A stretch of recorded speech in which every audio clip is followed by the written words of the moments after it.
No dia 21 de janeiro de 2025, a Igreja Adventista do Sétimo Dia de Palermo, na Itália, sediou um evento ecumênico intitulado A Fé no Senhor Jesus Cristo nos une e cria mais relacionamentos de amizade e fraternidade. O encontro contou com a participação de líderes de diversas denominações, incluindo a Igreja Católica, Anglicana, Luterana, Metodista, Pentecostal, além das igrejas ortodoxas russa e romena. O destaque do evento foi a participação do arcebispo católico de Palermo, Monsenhor Corrado Lorefice, que subiu ao púlpito da Igreja Adventista e enfatizou a necessidade de uma maior aproximação entre as religiões cristãs. Em seu sermão, ele afirmou que todos compartilham da mesma fé em Cristo e que as igrejas deveriam trabalhar juntas para promover amizade, fraternidade e amor. A participação da Igreja Adventista nesse tipo de evento não é acidental. A denominação tem defendido a liberdade religiosa como um de seus principais pilares. Como resultado, os adventistas frequentemente participam de fóruns interreligiosos e defendem o direito de todas as crenças se manifestarem livremente. Esse compromisso com a liberdade religiosa tem facilitado a abertura das igrejas adventistas para eventos ecumênicos ao redor do mundo.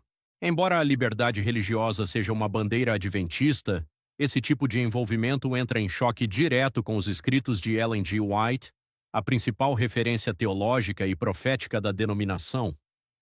Em diversas ocasiões, White alertou contra a união com igrejas que considerava apóstatas.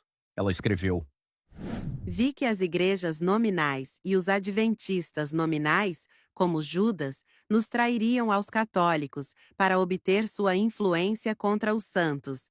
Os santos serão um povo obscuro, pouco conhecido pelos católicos. Mas a igreja e os adventistas nominais conhecerão nossa fé e nossos costumes, e trairão os santos, denunciando-os aos católicos como aqueles que desconsideram a instituição do Papa. Isto é, guardam o sábado e desconsideram o domingo. Ellen White, manuscrito 15, 1850, Spalding and Magan Collection, página 1. Ainda mais contundente, Ellen White chegou a chamar essas igrejas de sinagogas de Satanás. Vi que Deus tem filhos honestos entre os adventistas nominais e as igrejas caídas, e antes que as pragas sejam derramadas, ministros e membros serão chamados para fora dessas igrejas e aceitarão alegremente a verdade. Satanás sabe disso, e antes que o alto clamor do terceiro anjo seja dado, ele cria uma agitação nesses corpos religiosos, para que aqueles que rejeitaram a verdade pensem que Deus está com eles.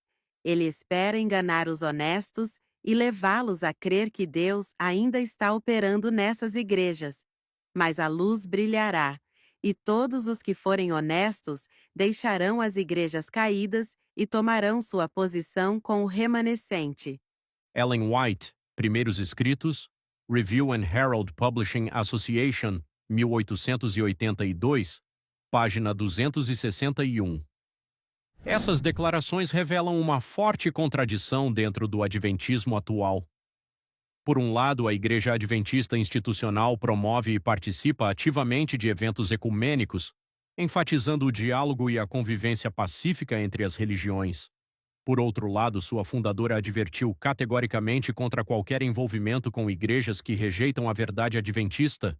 O caso da Igreja Adventista de Palermo é apenas um dos muitos exemplos de como a denominação tem adquirido personalidades diferentes em diversas partes do mundo. Enquanto em alguns lugares os adventistas permanecem isolados de outras igrejas, em outras regiões se engajam profundamente no ecumenismo e no diálogo interreligioso.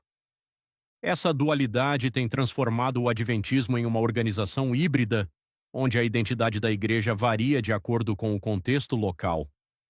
Nos Estados Unidos, por exemplo, há uma forte ênfase na separação de outras denominações e na rejeição ao catolicismo. Já na Europa, na América Latina e em diversas partes da Ásia, a Igreja Adventista adota uma postura mais flexível, promovendo aproximação e cooperação com outras igrejas.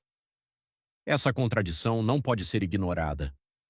O adventismo do século XXI não é mais um movimento coeso, mas sim um sistema fragmentado que se adapta conforme a necessidade de cada região.